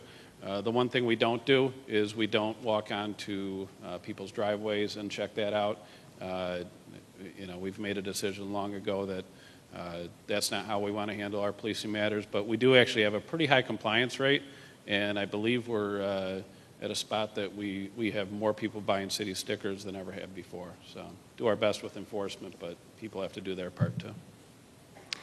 And we're coming up to 9 o'clock. I still have a lot of questions left, so I'm thinking if the panel doesn't all run out on me, we'll try to go a little long this time. If anybody does need to leave, we've always tried to break right at 9 o'clock, but I have word that the taping is still okay for a little while on that. So if anybody needs to leave, that's fine. Anybody in the panel that needs to leave, I understand also. But the questions are easy at this point, so. Well, not this one.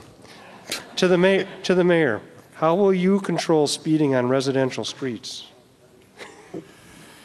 As residents call and complain, I do bring those up to the chief, and we have that portable speed monitor you might have seen across town, and they do traffic studies, and then the chief will put extra patrol if necessary.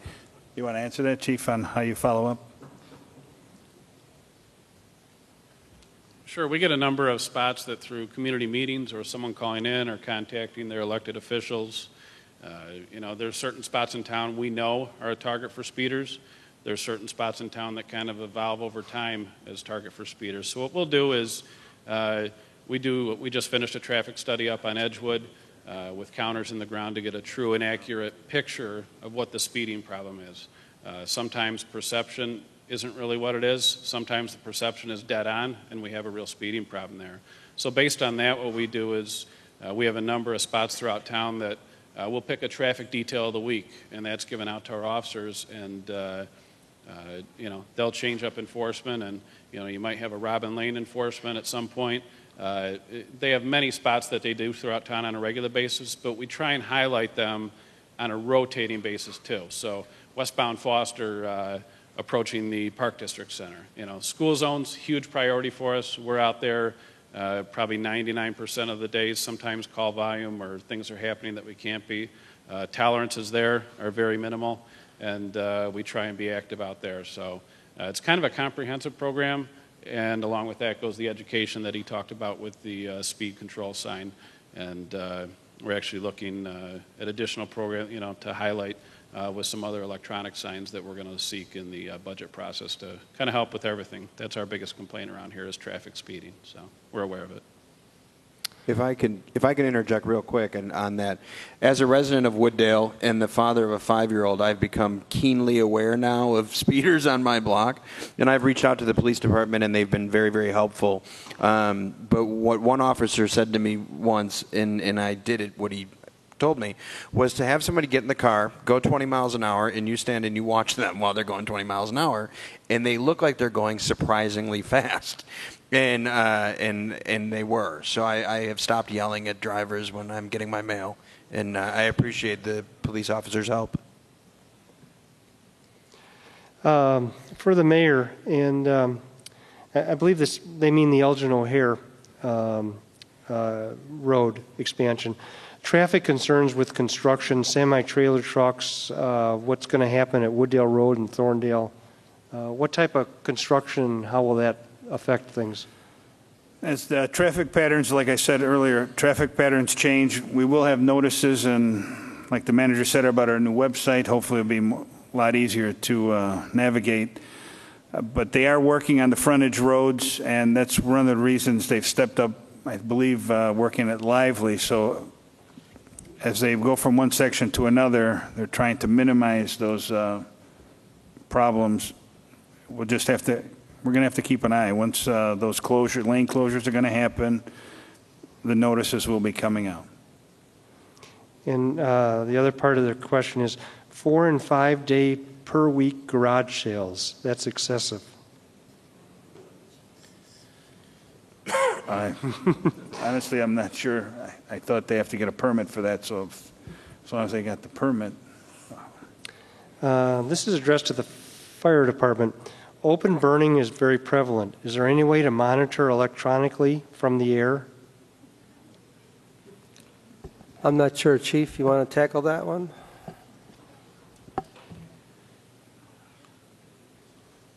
Actually, I don't know if you can monitor it from the air, but I do know it's probably more of a city question than a fire district question. It's a city ordinance, but there is no burning, and it's also a county ordinance as well. So I don't know if the city wants to take it, or Greg, do you have any more on that? As the mayor stated, we try to stay fiscally conservative, so I'm not aware of any drones or anything that are going to monitor that, but we do our best to monitor the best we can. This is great. The taxing bodies, the intergovernmental coordination and everything, they just keep passing the questions down. So we like that. For the, it's actually addressed to the police chief.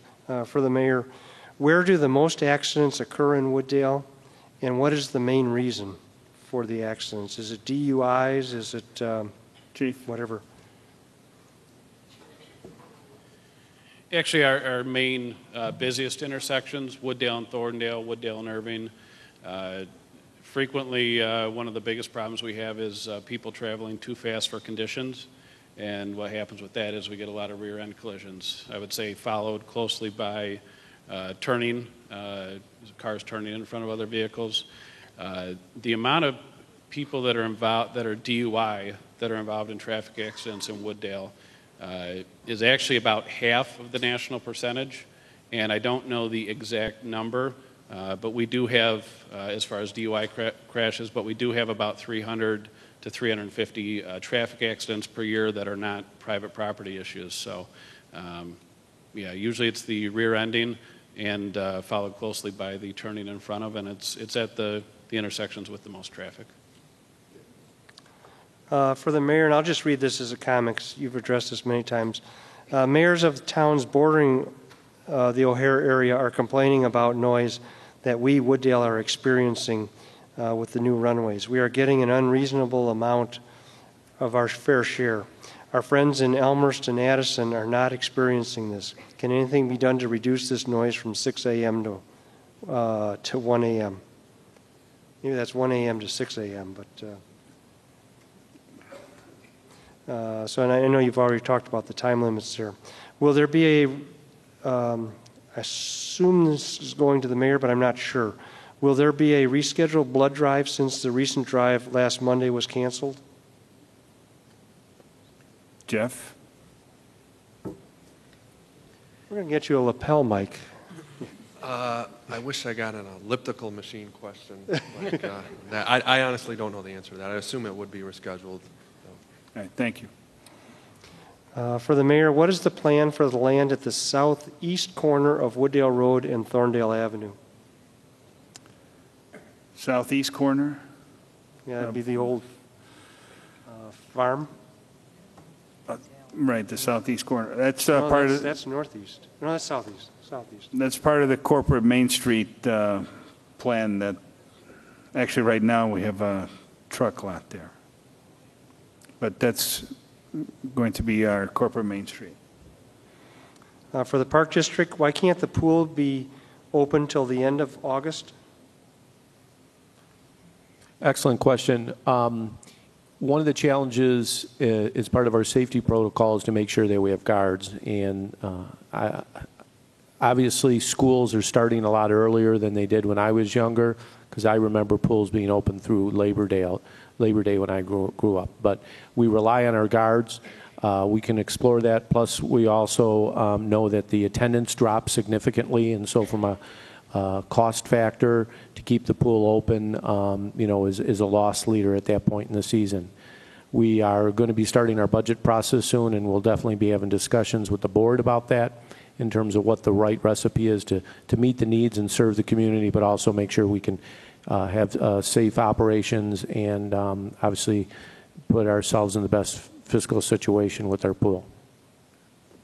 For the mayor, I would like to hear about the senior assisted living center being built. Do you know what the costs are or the rent for the units? I don't think we have that yet. John, would you wouldn't have that yet. I don't think so.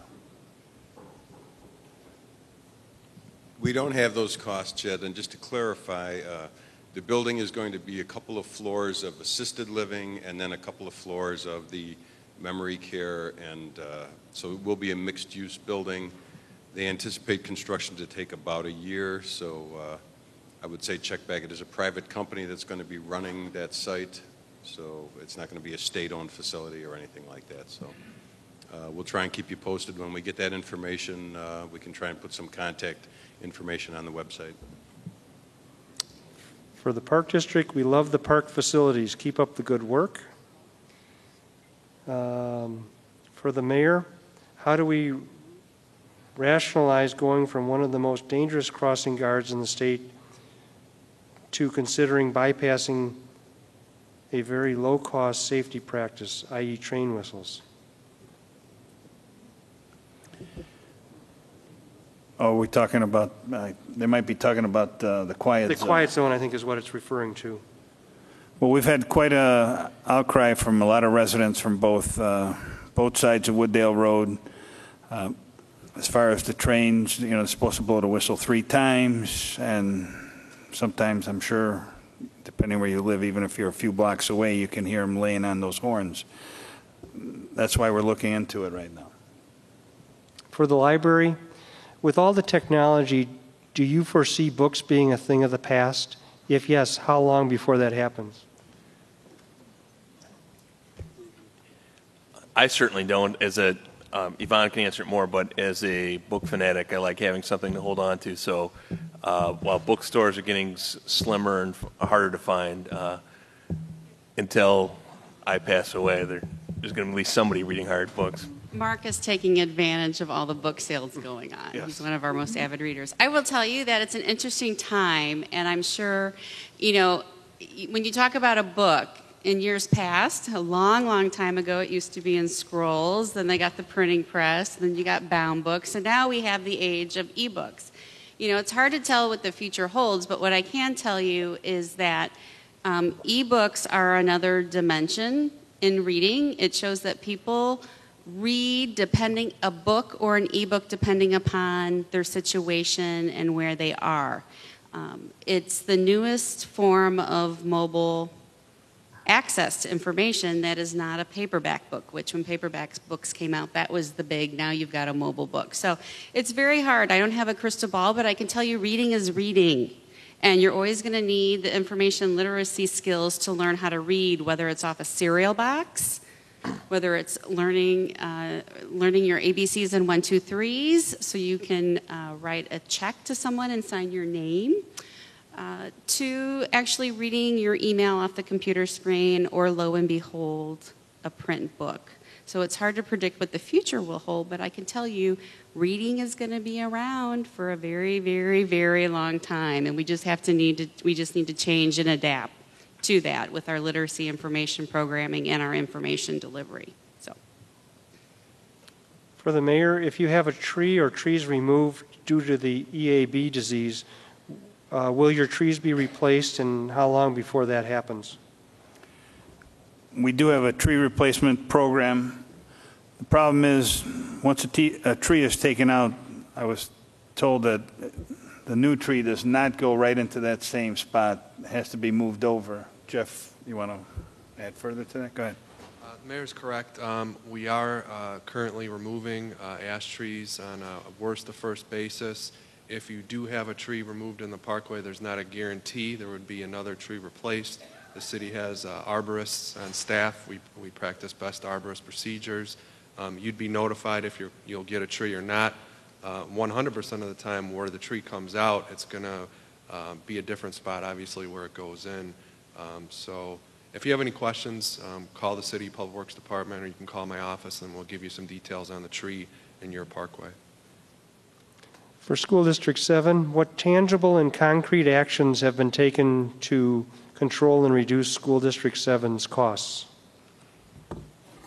Great question. It's something we work on diligently every year. Most recently, we have, I think I talked about it early on, we've renegotiated contracts to achieve a greater cost savings.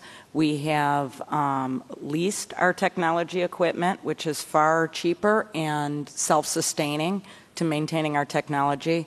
In cooperation with our teachers union, we have negotiated several fiscally responsible contracts, quite a few years actually of pay freezes in our district, both from the teachers union and all administrators, and we're continually looking at every single item where we can reduce costs, but without sacrificing education and curriculum to our students, which is what we hold most important, is educating our community.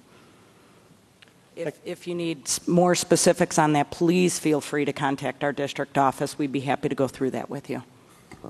That question was so good. For Fenton, what tangible and concrete actions have been taken to control and reduce Fenton's costs? Well, very similar things to echo what she had said. Recently, we were discussing the most recent contract, and there were several $1 million saved over the next 3 years. And I know that our negotiations committee worked very, very long and hard hours in order to achieve those successes.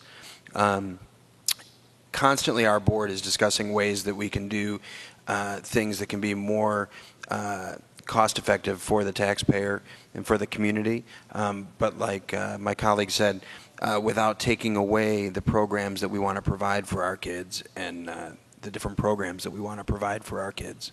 Everything is very easily accessible both on our website and through the State of Illinois website as far as actual costs are concerned. And we're going to do about 3 more questions. I'm not going to be able to get to all of them, but we've gotten through the vast majority. So if you do have questions afterwards, you can ask the people. For the mayor, what is the process to report residents who do not maintain their properties? Their lack of maintenance creates safety issues for everyone in the city. We should call our building department, and Mr. Forrest and his staff will be out to check it out. Is that correct, John? For the mayor, are there any green projects being done in the city? If so, how can people get involved? If not any projects, why? Such as a community garden, garden clubs, etc. Well, as part of the vision plan, our clock garden that's over there at Wooddale and Irving, that'll be tripled in size. Streetscape is also, we have been working with more, I believe we're going to be planting 20 more trees this fall. Is that correct, Ms. Hennigan? Yeah. 20 more trees, and as part of the improvements to Wooddale and Irving Park, we're also looking to put more trees and vegetation in the medians on Wooddale and Irving Park, and I believe some of those photos are out in the lobby. Hey, and the last question, because we do have the people here that are taping and the food people and all that, so we do need to wrap this up. But for the two school districts, are the school bus drivers thoroughly checked out? I'm curious on this one. Yes, they are. Dr. Corbett, would you like to add all the steps that we do take? Again, safety is very important to us. Just like all of our teachers, they have to go under background check, state check. We check the websites for sex abusers and that type of thing. They also have a federal fingerprinting, and they also have random drug and alcohol tests, and that goes out through their entire career of being bus drivers. Are randomly pulled and given samples for drug and alcohol testing. Additionally, I wanted to add that we employ our bus drivers. We do not contract our bus service out, and that's something that, for those reasons, why we want to maintain that service within our district. We do everything the exact same way, which is great. Great. It's not easy being up here and having to answer all these questions. Let's give our speakers a big hand.